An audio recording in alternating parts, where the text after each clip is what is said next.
President Donald Trump. Ladies and gentlemen, I've always said it, and I'll say it again.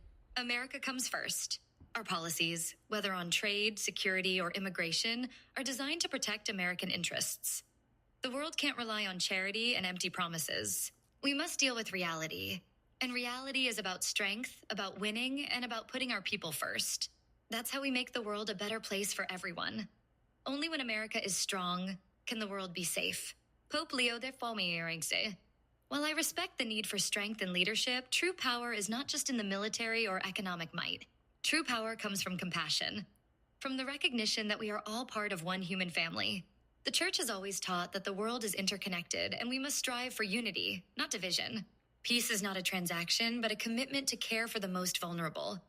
It is not about borders or walls, but about building bridges of understanding and empathy across nations. President Donald Trump.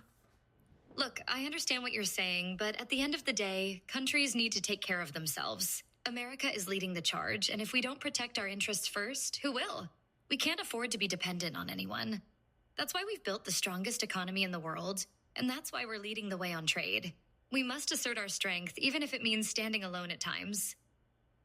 Pope Leo XIV. While you are right that nations must ensure their own survival, we must not forget the value of the collective. In a world where resources are finite and crises are shared, the true test of leadership is not in isolating oneself, but in uniting others to work together. We must ask ourselves, can we call ourselves successful if we do so at the expense of others? The poorest nations, the displaced, the persecuted. They deserve our attention and care, not our neglect. In the end, our strength is measured by how we uplift others, not just ourselves. President Donald Trump. But without power, there's no leverage, and without leverage, there's no respect. The world respects America because we stand firm. We lead through action, through policies that protect our workers, our families, our country. If we don't act decisively, we lose the respect of others. Pope Leo XIV. True leadership is not measured by respect alone, but by the legacy we leave behind. Power without compassion leads to exploitation and conflict. History has shown us this. If we only act out of self-interest, we risk creating a world full of division, hatred, and inequality. The true challenge of leadership today is to lead with integrity, to make decisions that benefit humanity as a whole, not just one nation or one group. President Donald Trump. Well, I think we both agree that we want a safer world, but we might just have different ideas of how to get there. You focus on peace and unity, and I focus on securing strength and prosperity. Maybe there's a way to bring both together. Pope Leo XIV. Perhaps, Mr. President, our visions are not as incompatible as they seem. Both strength and compassion are essential. However, we must be mindful of the power we wield and how it affects the lives of others. The true test of leadership is not in what we gain for ourselves, but in what we offer to others in their time of need. Reflection on leadership.